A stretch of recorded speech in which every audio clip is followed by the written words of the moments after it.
Hey everybody! On today's episode of Cooking for Morons, we're going to go over a very simple recipe for a dessert and or snack that you likely ate growing up and maybe even eat when you're on the run, and have almost certainly been overpaying for. And that is granola.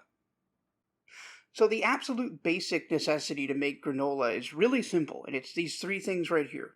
Oil, some sort of liquid sweetening agent, like I'm using table syrup, you could use maple syrup, you could probably use corn syrup, anything like that. And oats. I highly recommend rolled oats. Usually they're sold as quick oats. You can make them in like 5 minutes on the stove. You can use steel cut oats. You can also use whole oats, but they take longer or less time to cook, and it's going to fuck with the recipe. So I highly recommend rolled.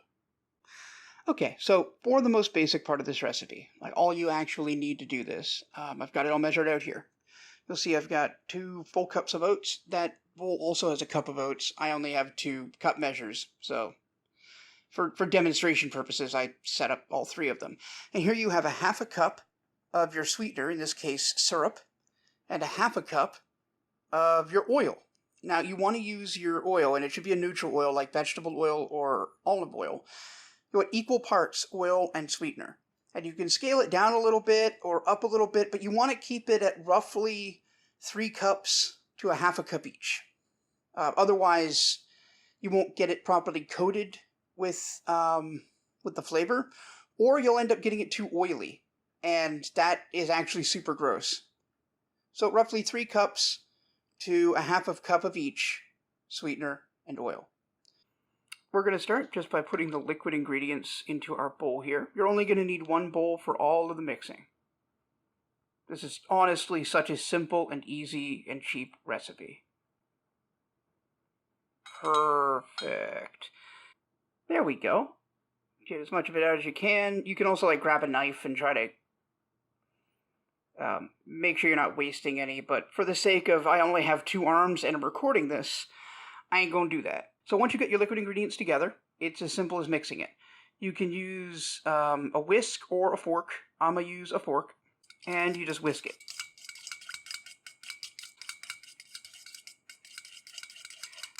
So you'll see that the color is starting to merge a little. It won't last very long, but this is all we're really going for. And the next step is just to add your 3 cups of oats.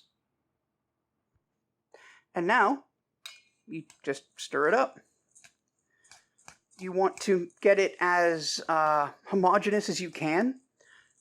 Essentially, you're coating the oats with oil and sauce. Now, it's going to seem like at first here, like there's way too many oats. What the fuck are you doing? Trust me.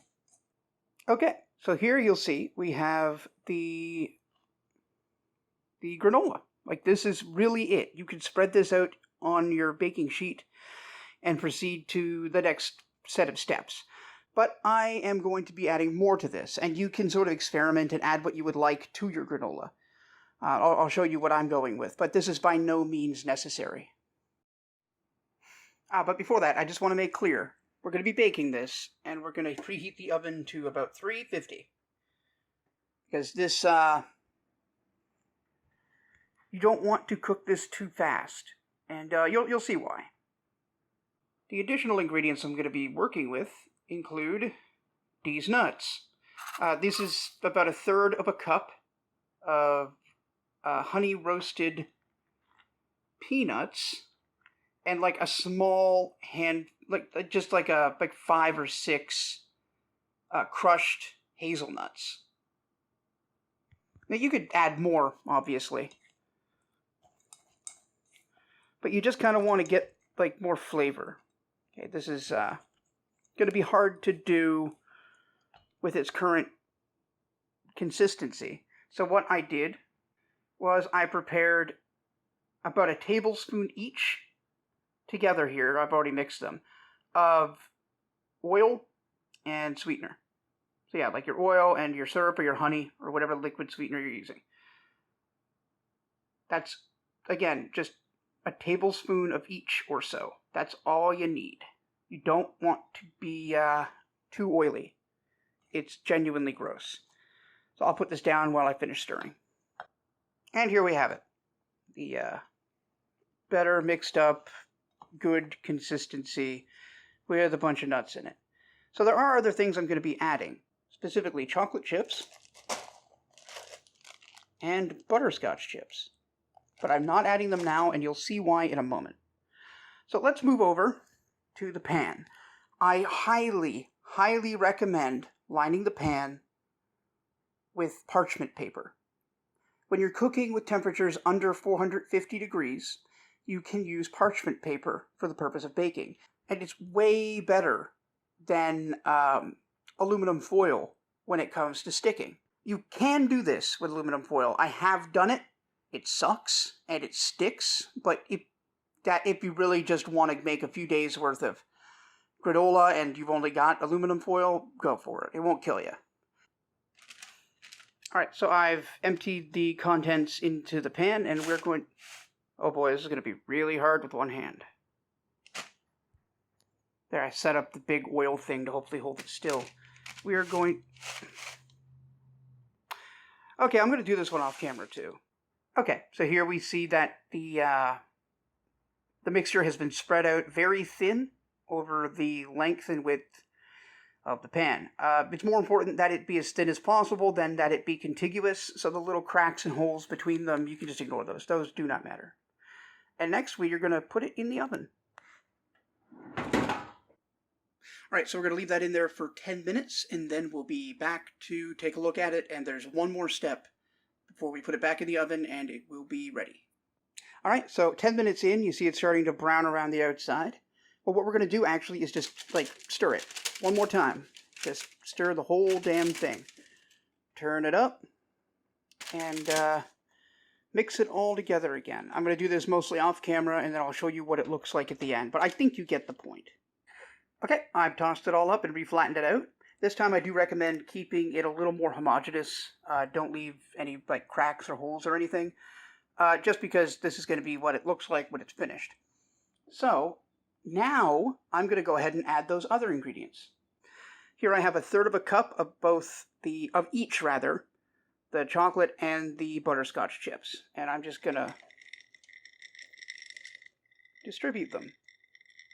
The reason we're doing this now and not at the beginning is because they're going to melt. And if we let them melt now in the oven, they're going to hold roughly their shape and location. And then when this cools, so will they. And they'll be in the granola the way that you more expect they would be.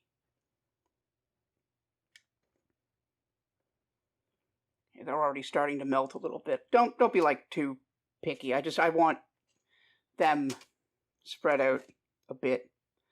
But yeah, like this. Bit clumpy.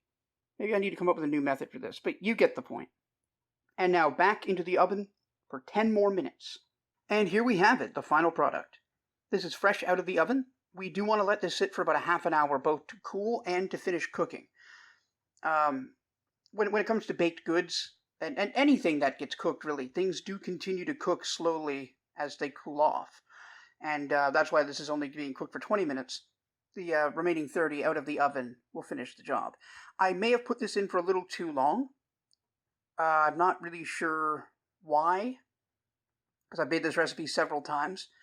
So maybe it would be prudent to come and check on it after 8 minutes instead of 10 each time, and see how the process is coming along. What I'm going to do probably is carve off the burnt bits around the edge and give those to my dog, since there's no chocolate in them, really. Thank you for watching. Boy, fucking granola, right?